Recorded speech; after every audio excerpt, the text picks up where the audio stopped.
Well, in a major blow for the US President Joe Biden, a new New York Times Siena College poll has revealed the majority of Biden's 2020 voters now say he's too old to be effective. Joining us now is Curtin University's Dean of Global Future, Joe Siracusa. I guess we always suspected this, Joe, and actually have done, but does this poll prove he's toast now with a light spread of butter and Vegemite on top?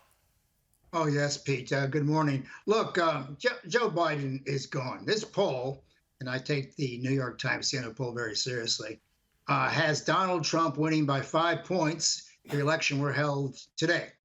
And 47% of Americans think that they disapprove of what he's done. 57% of Americans think that Donald Trump could do a lot better than Biden in terms of the economy, inflation, and immigration. And that leads to our second poll this week, Pete. You know, Donald Trump is king this week, and the Gallup poll proves it.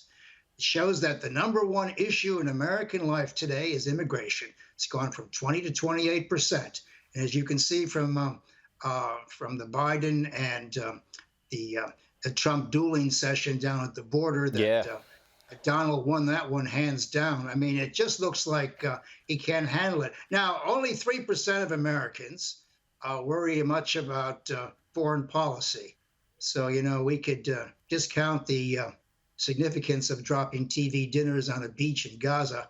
I mean, I am just sickened by these pellets coming down with food and no water and medicine. I mean, I don't know what Biden's doing. He's pretty desperate here. But look, there's no doubt about it that Donald Trump has got a lock on the presidency. He's got a lock on the nomination, and the American people are moving in his directions. Well, now, the one thing we haven't mentioned about those great stock market things, you know, the S&P 500 and the Dow, is they're anticipating the return of Donald Trump.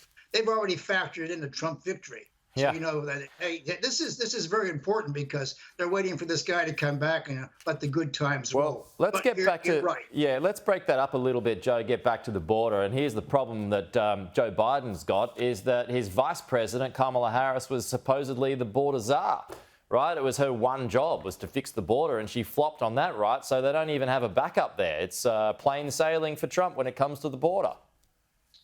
Look, I don't think Kamala Harris could find the border with a map. I mean, she doesn't know. I mean, she just, and look, she can't beat anybody, you know, and you know, she makes a lovely press release, and you know, God bless her. I'm sure she has many good qualities. We just haven't seen any of them in 3 years. I mean, she just looks hopeless, and you know, and that's why I suppose. Governor Haley looks so good is because Kamala Harris looks so bad. Well, I mean, how long is she going to look good for, though? Because isn't Super Tuesday going to wipe her out? Oh, Haley's gone. Now, I see this morning that she said she doesn't want to run for the no labels thing. If she thinks she's positioning herself for 2028 or 2032, she may have another thing coming because the Republicans, like politicians in this country, they don't appreciate disloyalty. They see her as being very disloyal.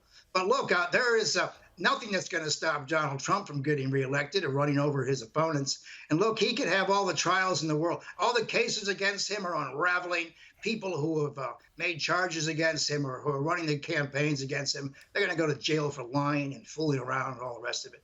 So do you think he's going to keep trying to settle scores once he's president when it comes to all of that, Joe? Pete, I would. well, they've tried to settle a score with him, right? That's what we've been doing for the last 4 years. That's right. I mean, I grew up with Sicilians in my neighborhood. That's all they do is settle the score. I mean, yeah, he's going to settle the score. But, you know, in American politics, if you live long enough and you last long enough, you get even with everybody, as a matter of fact. Yeah, sleeping with the fishes, as they say. That's right. That's exactly right. Yeah, but okay. Trump will fix these guys good. And look, he could just ignore them. What I like about when Donald Trump becomes president, he doesn't care about Harvard or the Brookings Institution. He doesn't care about any of the think tanks. He just brings his buddies along with him and just runs roughshod over the economy. And you know what I like? You know, the thing about Trump is what you see is what you get. You know, there's no mystery about this guy. There's no secret Rosetta Stone to what he's thinking. What he says is pretty much on his mind. And the reason people like him so much is because he reminds us all of ourselves, you know. He's sort of the unfiltered fellow that we'd like to send to Washington one day. Yeah. And you know what? He made the trip. The drunk uncle on Christmas Day, Joe. That's right. That's right. Except Trump doesn't drink. Anyway, Joe, good to see you as always. We'll chat to you again soon.